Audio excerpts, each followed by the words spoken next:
66th verse of the Tao Te Ching. Quote, "Why is the sea king of 100 streams? Because it lies below them. Humility gives it its power. Therefore, those desiring a position above others must speak humbly. Those desiring to lead must follow. Thus it is that when a sage stands above the people, they do not feel the heaviness of his weight, and when he stands in front of the people, they do not feel hurt. The sage stays low, so the world never tires of exalting him. He remains a servant, so the world never tires of making him its king." Unquote. Living by emulating the sea. Unlike the perception of God as an old white man who created a universe where your behavior may cause you to be sentenced to damnation for eternity, the Tao is perceived as a natural energy. The source of life isn't seen as a deity monitoring earthlings like a king or a dictator, since it doesn't dole out punishments or withhold rewards. Lao Tzu taught that the Tao only asks you to live in harmony with nature. For Lao Tzu, nature's great symbol is water, and he refers to it many, many times in the 81 passages of the Tao Te Ching. When you emulate that element, you'll begin to see that judgment and exclusion have no place in the Tao. Be like the sea, advises Lao Tzu, and the world will never tire of exalting you. The essential message presented in this verse and in many others of the Tao Te Ching is that the ocean is king of all because it knows how to stay low. All streams must ultimately flow to the sea, and in the process it becomes a servant to all. The teachings here are clear. Be humble, never put yourself above others, or see yourself as superior to anyone. The highest power is a yielding valley. Become a servant, not a dominator. When even the tiniest waterways are left alone, they uniquely carve out a path that leads them to the sea. And the great ocean never lords its greatness and power over the rivers and streams. It doesn't rise above them and demand devotion, nor does it threaten them with punishment or extinction if they refuse to cooperate. The sea knows instinctively that the streams and rivers will naturally gravitate toward that which stays low. Using this metaphor throughout the Tao Te Ching, Lao Tzu reminds you that people also tend to be instinctively drawn to those with intrinsic majesty that emerges from humility and staying low.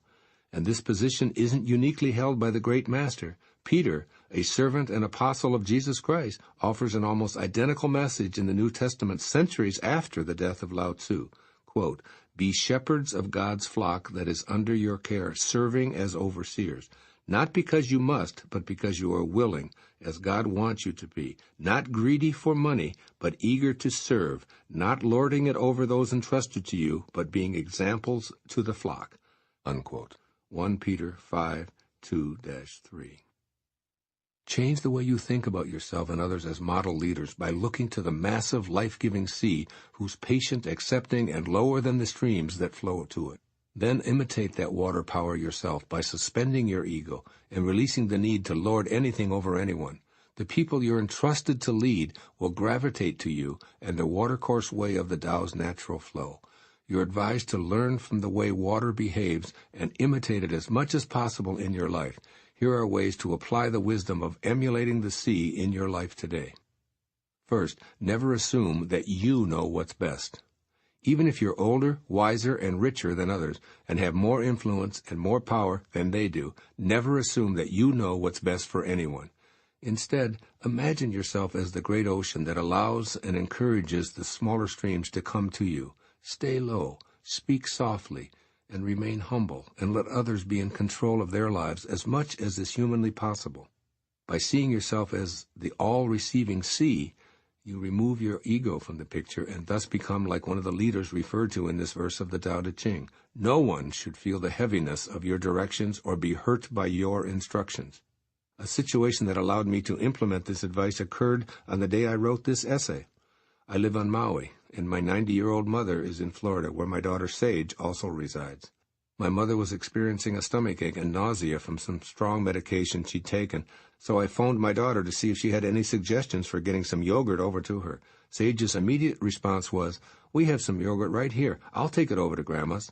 Rather than giving her an order and instructing her to tend to her grandmother, I allowed my daughter to be of service while I stayed in the lowest possible place. And secondly, remain a servant. See yourself as someone who's on this planet to assist others. Look for opportunities to be of aid, particularly to those who need your leadership. Remember that the Great Sea serves everyone by being a life-supporting receiver of all who wish to partake of her bounty, so practice emulating her by expressing the Tao. Do the Tao now. Dedicate a day to leading by serving as opposed to giving orders.